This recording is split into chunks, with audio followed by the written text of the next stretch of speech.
नाही तोपर्यंत मी निवांत बसणार नाही।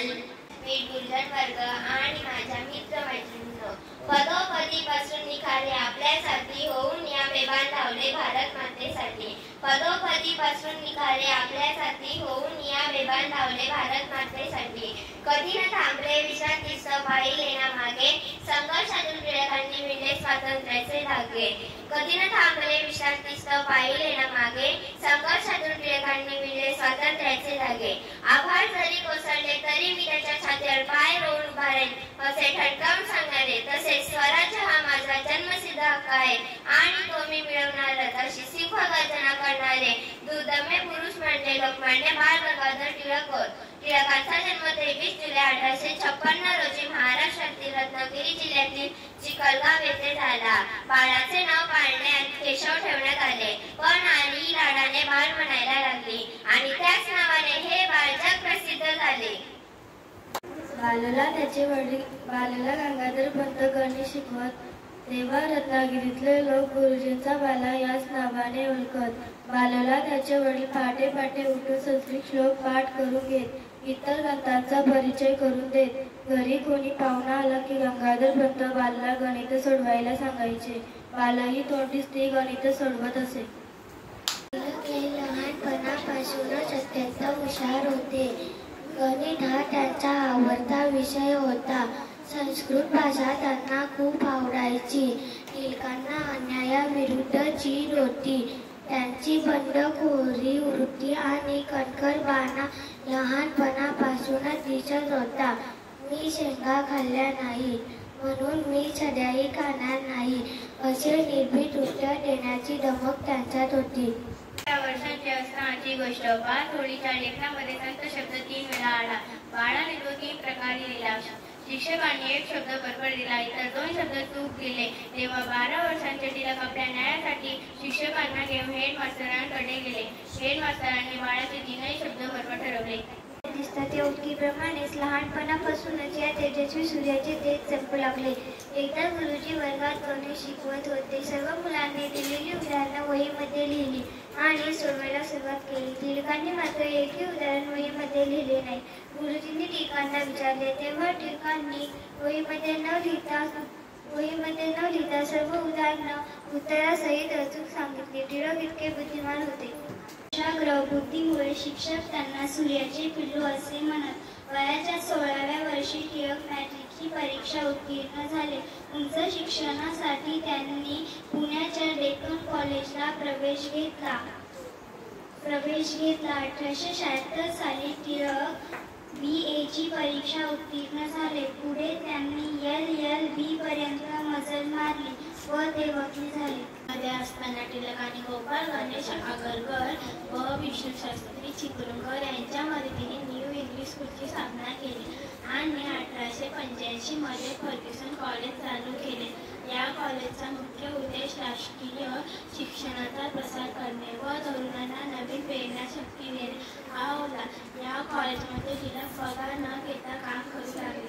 इंग्रजांच्या अन्यायाचा बुरखा पाडण्यासाठी टिळकांनी केसरी व मराठा वृत्तपत्रे सुरू केली।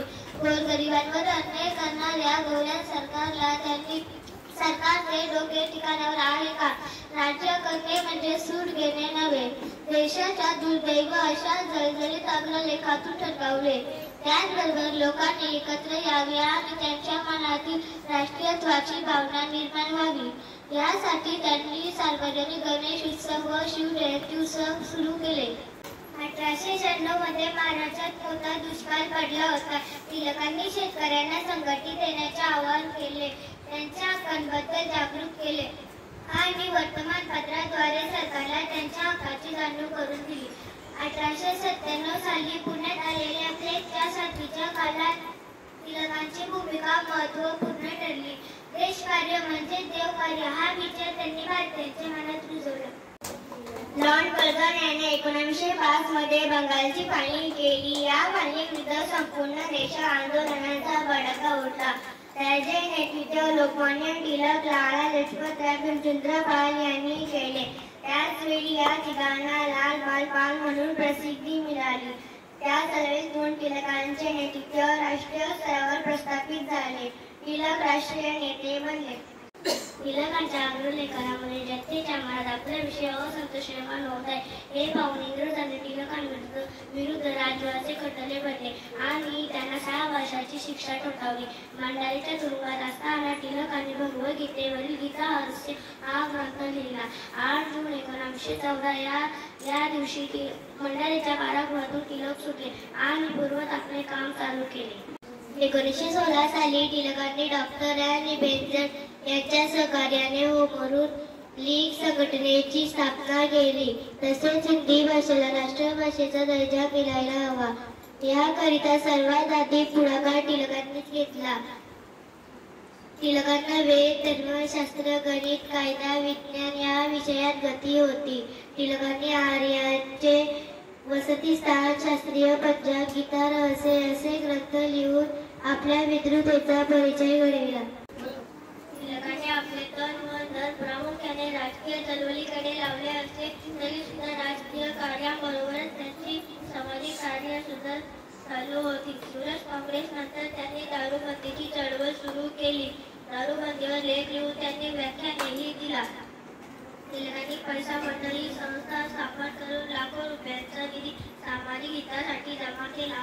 टिळकांच्या आयुष्यामध्ये कोल्हापूरचे प्रकरण, काळी महाराज प्रकरण, ग्रामण्य प्रकरण आदी सामाजिक की राजकीय हा वाद, सुरत काँग्रेसमधील फूट, राजद्रोहाचे खटले, चिरोल खटला अशा अनेक वादे आले. पण टिळकांनी सर्वांना पुरून उरले. भारतीयांच्या मनावर स्वतंत्र चळवळीचं महत्त्व बिंबवून इंग्रजांची लढा देण्यात त्यांनी आयुष्य वेचलं. रायगडला बलात्कार करण्याचा टिळकांवर अतिशय खोल परिणाम झाला. त्यानंतर त्यांची प्रकृती खालावली. त्यांना मधुमेहाच्या आजाराने ग्रासले. त्यामुळे त्यांची प्रकृती अधिकच खालावत गेली. इंग्रजांना चढण्याची एकही संधी न सोडणारा भारतीयांचा लोकप्रिय नेता 1 ऑगस्ट 1920 या मध्यरात्री ईश्वराधीन झाला आणि अवघा भारत देश शोक सागरात बुडाला. टिळकांचा धर्म म्हणजे देशप्रेम. त्याचे खाजगी जीवन धुतलेल्या तांदळासारखे स्वच्छ होते.